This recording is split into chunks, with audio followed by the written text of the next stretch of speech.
What is going on, everyone? Thank you for stopping by. You got Sturkules here. Today I'm bringing you my Week 10 battle of the NPDL against Henrik, coach of the Washington Alakazams. A little play on words of the Washington Wizards here. And Henrik has a really scary team. Once again, I'm giving you post-commentary of the match. This season, I decided I wanted to start doing more live commentary, my thoughts during the battles, and just almost every week it did not work out that way. I would try to do that, but it just when I was able to play the battles, a lot of times I wasn't able to give my live thoughts. Just kind of had to play the match and give them to you afterwards. So I've already played this match going into this, but let's just say at this time, I know I'm gonna need a win to get into the playoffs. I'm 4-4 when I play this battle. My last few matches are going to be against him and Ball, who are the two teams that I'd never beaten before. So I'm going up against Henrik and looking at his team. He was undefeated last season, went undefeated through the playoffs, and won it all. First time we'd had that technically happen, though Cooper had basically done that before in the NPDL, so that was a really big thing. And then not too long either after or before that, he also won the IPL last year, which was this really big Pokemon tournament that we had a few guys in our league do great in, and Henrik came in and won it all. And then this season, going up against Week 10, he is 9-0. All he could do is win lately. And so I know this is going to be just one of the toughest battles that I'm ever going to have to play. And looking at his team, you can see why. First off, he's got the mascot pick. You got to love any team that goes for the mascot pick. But he's got Alakazam putting in a lot of work as an offensive threat this season. Same with Heracross. Those are his two biggest threats on paper that you kind of look at offensively. Heracross with Guts or Moxie is both just awesome. And Alakazam with usually Magic Guard is something special as well because it can run that with Focus Sash and not have to worry about that being broken by hazards, or it can also run Magic Guard with Life Orb and get that Magic Guard boost without taking damage. And then he's got just some ridiculous defensive mons. Melodic is so hard to beat every week. In fact, we always do voting at the end of the season: Offensive Player of the Year, Coach of the Year, Defensive Mon of the Year, stuff like that. And I'd be very surprised if Melodic doesn't win Defensive Mon of the Year. It was just so hard to kill all year. You run that with Marvel Scale. If it gets status conditioned, its defense goes up. It's got a great natural special defense and HP, on top of getting Recover, on top of now having pivoting options in Flip Turn. Just super hard to kill. You have to get the right situation to really be able to wear it down. Dragalge is another mon, especially, that's very hard to kill, but it also hits back really hard with adaptability. I think Talonflame was something I was expecting to come to be a big threat. It having heavy duty boots, that's how you say the word, was really terrifying to have to go against, because if you get up rocks, that doesn't necessarily wear it down the way you want. And it does hit really hard with fire and flying type moves, even though its attack stat only 81 doesn't look like anything to write home about. It can get up a Swords Dance. And Flare Blitz and Brave Bird are both just really strong moves. So you've also got Aromatisse, which can Cleric, Wish Pass to the rest of the team. Steelix, which is physically hard to kill. And then you've got Lightbard, Rotom, and Type Null. I did not prep for Lightbard and Type Null, really. I have things on there that I think could kind of check it. But when it came down to it, for this specific match, I kind of just had to hope that they didn't come. And looking at the team, I was very sure that Alakazam, Heracross, Melodic, and Aromatisse would come, and I felt pretty sure that either Steelix, Talonflame, and Rotom, two of those three, would be coming. Dragalge was a big threat that I had prepped for, but I didn't feel like it'd probably be coming, just because I felt like the other things on his team were more important. So let's go ahead and get on into it. Oh, one more thing that I gotta point out. This legend here called his Heracross either Sturkules or Benjamin all season, because he initially named it Hercules. Changed it to Sturkules. Henrik, my man, you are awesome. So made me excited to play against Heracross to see my name on screen, but also made me not ever want to kill it because I loved the tribute. So going up against his team, I had Cinderace with heavy-duty boots. Big surprise there. It's just one of those mons that you don't bring it every week like that, because it is good with other choice items. It is good with Life Orb. It is good with leftovers if you want to bulk up or something like that. But heavy-duty boots is just so hard not to bring because that keeps it around so much longer when you're pivoting a lot. Pyro Ball, just to hit most of his team really hard, especially to hit like Heracross, to hit Steelix super effectively. Sucker Punch really helps with Rotom, and it really helps late game with Alakazam. And then Taunt just to keep something like Melodic from recovering, to keep something like Steelix from Stealth Rock or Iron Defense, little things like that here and there. Trash Ketchum, I wanted to play a big role. Garbodor needed to set up some spikes. I gave it the Rocky Helmet because with Mons like Talonflame or with Mons like Heracross, when they're hitting really hard on the physical side, getting that chip with Rocky Helmet is nice. And if they so happen to kill, they'd also take aftermath damage. Gunk Shot hit a lot of his team, and Stomping Tantrum would do just a little bit of damage on anything that Gunk Shot wouldn't hit. Pain Split to get it some health back if it's getting worn down. And then Spikes was obviously the most important thing it could do. Caldrogo, the Terrakion with Lumberry. I brought the Lumberry because basically he had 3 ways to burn this thing. He could have used Will-O-Wisp with Rotom, Will-O-Wisp with Talonflame, or he could Scald with his Melodic, and no matter what 3 of those happened, I did not want Terrakion burnt. So I thought Lumberry was the way to go. You look at the speed creeping, basically this would outspeed everything on his team other than Alakazam and Talonflame was going to outspeed everything. That's with both Cinderace and with Terrakion. So those are to outspeed his next threats, not counting Liepard, who I didn't think was coming. So his next fastest mon was Rotom that we were speed creeping, because Rotom also outsped Heracross. I'm having trouble getting words out today.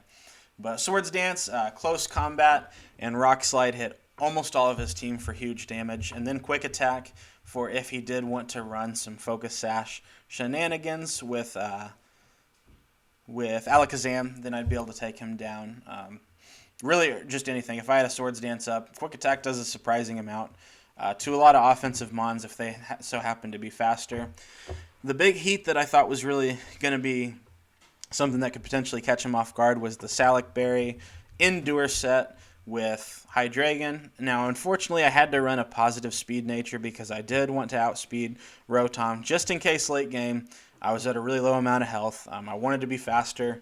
I considered not outspeeding that, but then I would have had to speed tie Heracross. So if I went Modest Nature, I would have hit harder, but risking a speed tie with a Heracross was not what I wanted. But basically, anything like Heracross or Alakazam that I knew could kill Hydreigon, I'd just be able to click Endure. Then I'd get the speed boost and be able to hit them with a Dark Pulse or Fire Blast. And then Belch was there after I'd eaten my berry to be able to hit Aromatisse as well for a very good chunk of damage if I'd clicked it, if I'd gotten its health down a little bit. The Assault Vest Blaster Oogway was mostly for his Alakazam, though it helped with a lot of things. But Scald, Mirror Coat, Ice Beam, and Rapid Spin. I initially wanted to have Whirlpool so I could trap something and then Mirror Coat it, Scald it, etc. But Ice Beam I figured I needed just in case he brought Dragalge, just so he couldn't completely shut it down every time. And then we had our Choice Scarf, Frost and Powers with Thunderbolt, Blizzard, Trick, and Volt Switch, outspeeding everything but his Alakazam, his Talonflame, and his Rotom. Now, with the Choice Scarf, we were technically outspeeding everything, but if he had any of those scarfed, those 3 would have outsped. And then the plan was to trick the Choice Scarf onto something like an Aromatisse or a Steelix that do not appreciate the speed boost and being locked into one move. So that's the team. I actually felt weirdly confident with this team against a player I've never beaten, who I would say is much, much better than me. I was looking at the team and I thought, you know what? If nothing else, I had a good feeling I was at least going to play him close. But I also knew I really needed to win here. And I had to beat either him or Ball, 2 guys I'd never beaten. So to be able to have a good shot at the playoffs, there was a small percentage of a chance if I went 5-5 that I could still miss. But if I could win one of these 2 games, I knew the odds were in my favor to make playoffs. So let's see how the match goes down. Starting off, let's see our leads. I start off with Rotom Frost, and he goes straight into Talonflame. Now, I just want to go ahead and Volt Switch out, I believe. I think that's what I do here. Yeah, I go ahead and Volt Switch and see that his switch is always going to be Aromatisse into that. I say always. That's his early switch into it. So I go ahead and go into Garbodor, trying to get up some spikes early. But first, I guess I gunk shot, and I do get a early poison, which is unfortunate. Only a 30% chance, so that's probably pretty rough for him to feel right away. But I can start getting up spikes, and a big reason for this is I do kind of want to test out if this has defog or not. So now I go ahead and go into Rotom Frost. Do find out it's defog, also knowing that I can just take pretty much any hit pretty well that Rotom wants to deliver. Since I'm expecting Aromatisse to come back in, I go ahead and trick this time. I knew there was a part of me that would trick into Rotom and give it a choice scarf, but I thought, you know what, if it is something like defog, that might not be the worst thing. So I scarf onto this, which I am completely fine with. He can still get off some annoying wishes and keep itself alive, but now it can't do annoying Stally Aromatisse things that Aromatisse is so good at doing that I love it for. I've had Aromatisse on a team that did very well in the past, so I'm going to go ahead and keep just Volt switching out just to kind of see what's happening here. At this point, he gets off a Scald, and I see that I can live 2 hits. I miss a gunk shot. I deserved that since I got that early poison. And plus, that gunk shot was going to do nothing, and he was going to be able to just recover it off. So it really didn't matter at all.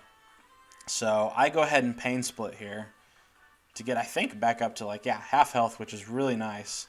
So now I can start spike stacking again, I believe, because he's still not going to 2-hit KO me. So if he wants to start hitting me, I'll always be able to use some Pain Split. He just goes ahead and pivots with that flip turn that it got, which is really nice. And we do see that Alakazam is Magic Guard like expected. We get to go into Blaster Oogway, eat up that Focus Blast. Now, I didn't expect him to stay in, seeing that damage, and I really wanted to click Mirror Coat on that turn, which could have done a lot of damage and been really helpful. But we're about to find out that he has Recover, so the Mirror Coat would not have been too big of a deal. What is a big deal is taking all that damage on Dodger Rabbit that we don't want to take yet. So we take a big Psychic. I don't think he's staying in there, and I'm just realizing, I know I had Sucker Punch, so he probably knew that and switched, but I'm realizing how big of a risk I took there, because if I just lost Cinderace there, that would have just been awful. I really needed it later in the match, but I think he probably thought it was either Choice Scarfed with U-Turn or that a Sucker Punch was just going to do huge damage to it. So we go ahead and see him going into Melodic, so we keep pivoting around. I'm not thinking that it's going to stay in on anything. So at this point, I want to keep that spike up, and I've got a lot of health on Trash Ketchum here, so I want to keep that spike up, and I want to get it in and get more spikes up. But unfortunately, this miss is really rough, as I miss the Pyro Ball, and he is able to go ahead and defog those hazards away. Now, that was a pretty big bummer. At that point, I was thinking U-Turn, according to my calcs, would probably kill, so I go ahead and U-Turn out. Able to pick up a Volt Switch kill here with Rotom. Since he doesn't have a ground type, I can keep Volt Switching pretty freely. At this point, I have to go back to Blastoise, as he had a very favorable matchup. At this point, I take a hit, give off the Mirror Coat, so I don't think he's probably going to Psychic again. He recovers. And so at this point, once again, we're kind of playing mind games, because he's probably got Dazzling Gleam. And at this point, I'm wondering, do I try to use my Endure set? But I feel like it's too early. Like you can see, I've got damage, so I'm feeling good on a lot of things. But I'm pretty sure that I still don't kill Milotic. And I'm pretty sure that I wouldn't kill Talonflame straight up, since I haven't weakened it. And even a Fire Blast with no stat boosts or anything, I'm sure will not kill it yet. So I decide it's too early. So I go ahead and double back into Blastoise to see what he wants to do. We do see the Dazzling Gleam. The crit's not a huge deal, because he could just kill anyway. So we go ahead and Scald, and now we're going to see that this is able to get a Recover. So that switch there was very important for us, because now on the Recover, we can 2-hit Knockout with Thunderbolt, but I expected him to switch, so I Volt Switched again. He makes good play, and he clicks Recover. I'm trying to remember if I Spikes here. Okay, so the first time I do get up a layer of Spikes, his Defogger is gone unless he's bringing 2 Defoggers with Talonflame. I Pain Split on this turn to get a lot of health back, and that's feeling good. So now I believe I can just keep getting Spikes up, which are really nice for things like Heracross, Aromatisse, and Milotic, even though the other 2 are not affected. Get up 3 layers of Spikes, and now I know I can live a Scald. so I can go ahead and just pain split again. I do get burned, but that's okay because right now Garbodor is just around to take some hits. I'm not expecting it to hit anything hard with what it's got left. I go into Blastoise hoping to just be able to sack this off. But right now it being Assault Vest is kind of annoying because then it's not dying just yet. I'm trying to remember what I do here. I guess I just double. Okay. So that was a pretty good double. I think now I just want to start clicking Thunderbolt. Since I've got all of these spikes up, it's going to start hurting things coming in. So Frost and Powers gets to pick up its second kill now with Volt Switch. Puts me in a very good position, though I am starting to get pretty worn down. I go ahead and switch here into Blastoise, which I'm glad I made this play right now instead of Garbodor, because Garbodor is going to be nice a little bit later. Go Caldrogo. He doesn't know if I'm Scarfed or not. So I just click a safe Rock Slide just to see what happens. At this point, I Swords Dance, and we're going to see him Flip Turn. So I think he's making an interesting play going into Talonflame. I expected he was going to try to Will-O-Wisp me with how confidently he came in. And I was like, cool, I got Lumberry. I will click Rock Slide. He clicked U-Turn, which put me a little farther down in range. I'm able to kill with Rock Slide. And you know what? I'm looking at this, and I'm like, even if I lose, I killed the unkillable Milotic. And I'm in a decent position to at least play it close. But I'm actually also feeling pretty good at this position. In fact, I think I can take any hit from Talonflame. But he turns out to be Choice Banded. So, 1, that stinks because then Drogo dies. But 2, now I know that he is locked into Brave Bird. I know Rotom Frost can live a hit unless he crits. So here I'm able to just Volt Switch. He brings in Benjamin, and I hate to hit on myself like this, but it's time to just start clicking Pyro Ball on things. Alakazam did not want to switch in on a Pyro Ball. Heracross had to take that.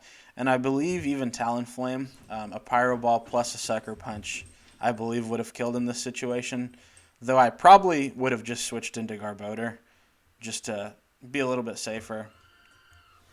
And that's what I do here. From 44% health, he's going to be able to knock out, but he's going to take Aftermath, Rocky Helmet, and recoil damage. So at this point, I know that's not going to put me in range of Endure, so I don't do that yet. So I just go ahead and try to Dark Pulse just in case. Now I'm able to do the cool Endure thing. I live the Dazzling Gleam, which I was really excited to get to use this set. And it does not kill the Alakazam. If it was a no-bulk Alakazam, it did. But he probably put just enough bulk on there to be able to always live a Dark Pulse, like if I were Scarfed. So that was a really good thought and investment by Henrik. I wouldn't expect any less than a great build like that. And at this point, I'm actually a little nervous because even though I've got 2 Mons left, obviously he's going to outspeed this. He's going to outspeed my Cinderace. So I'm thinking, does he try to play mind games with Recover or Attack? I don't know if I should click U-Turn or Sucker, but I just go safe with the Sucker Punch. He goes for the attack, and I'm able to pull off the win. Wow, I did not expect it. Never beaten Henrik in the few times we've played before. In fact, I don't think I'd really even played him close before. I feel like he'd always just really had the upper hand. So I was really excited to get this win. Almost more so just for, I feel like that's one of the best matches I've ever played, more so than this very likely put me in the playoffs. So that I should have believed. You got to believe in yourself playing against players that are better than you. And I can just all out say, I felt confident that I'd play a good game, but I definitely had no expectation like, hey, yeah, I'm obviously going to win. Really wasn't thinking that, so getting the win felt awesome. Like I said, Henrik is an amazing battler. I hate trying to ever say anyone's the best battler in our league because it changes so often, but I can say for the past 2 seasons, he's definitely been the best battler. He's been to the championship multiple times, so anytime you can beat a player that good, you're feeling good. Whether I was 8-1, 1-8, or 4-4 like I would have been happy either way with this win. So felt really good. One of the best matches I've ever played. So, and it was just, for him it was just another match because at this time he's undefeated.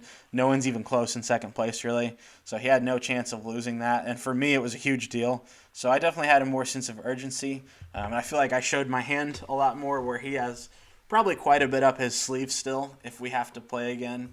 So we're going to go ahead and look at the rankings to see where I ended up in the playoff race, and you get to see everything is set in.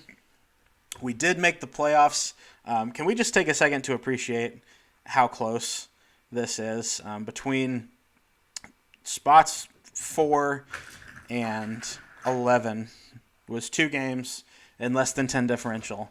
That's wild. That's how awesome our league is. And even further down, you have some amazing battlers down here. So, man, I love this league. But, yeah, we pulled off the number 8 seed. It all came down to differential. We were 1 differential away or 1 win away from not having to play Henrik. But round 1 of the playoffs, we get to play Henrik again. Great, right? I don't know. I had this gut feeling. I'm like, even if I beat Henrik, there's a good chance I play him 2 weeks in a row. And I really do feel like I put together a pretty cool team and showed my hand on something that I thought would catch him off guard. So now I got to figure something else out. And I feel like he's probably got a little more up his sleeve. So it should be fun. But let's look at the other matchups. You got Magnus and the San Francisco Garchomps against Regal and the Houston Hacks, or Ty, if you want to call him that too. Just to show how you can't overlook any matchup in this league. Ty, the 7 seed, has won at least 1 championship, if not 2. He's been to multiple. Magnus had an amazing season. He drafted a team he was really comfortable with that is just super hard to kill. Yeezus, man, 7-3. You love to see that. He's going to be playing his good friend Alec, 5-5. Correct me if I'm wrong. Is this both of you guys' first 2 playoff appearance? If so, congrats. If not, still congrats for making it in a super tough league. Alec just a few weeks ago was the number 2, and that's just how fast things can shift. That's really nothing against anyone. Just things shifted so fast. Cooper, not Cooper. Ball was 2-4. And then he went up to 5-5. Records can change so fast. I think at one point I was 2 games above 500. I was happy to just finish 500. Cole, who I think missed his first playoffs this year, 5-5 at -5, so close to making it. I think he started off like 3-0. So it's just like, it's crazy how fast things can switch. Noah and Connor had really good seasons. Got Prisley down here. He's won a championship before. Last season, Motostoke Overdrive were 1 game away from making the playoffs, so things are going to be crazy. Last matchup is Cooper and Ball, and that's going to be a really good matchup. Ball's made the championship at least once, if not twice, and one time he was just extremely close to win it all. Cooper, as we know, has won 2 or 3 and made it even more times, so this is a very star-studded playoffs. I just hope I can come in and give another good game against Henrik. We'll see what we can do, but I think we got a lot of good games to come.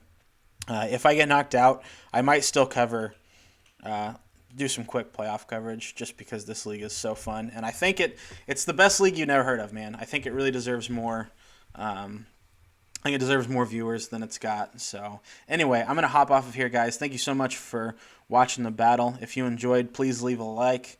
GG to Henrik. I'm so excited that I pulled off the win, but it's just so funny that I get this excited about a win, and he's at 9-1 plus 29. What a beast. Looking forward to our playoff match, man. Take it easy on me. But I'll see you guys on the next video. Have a good one.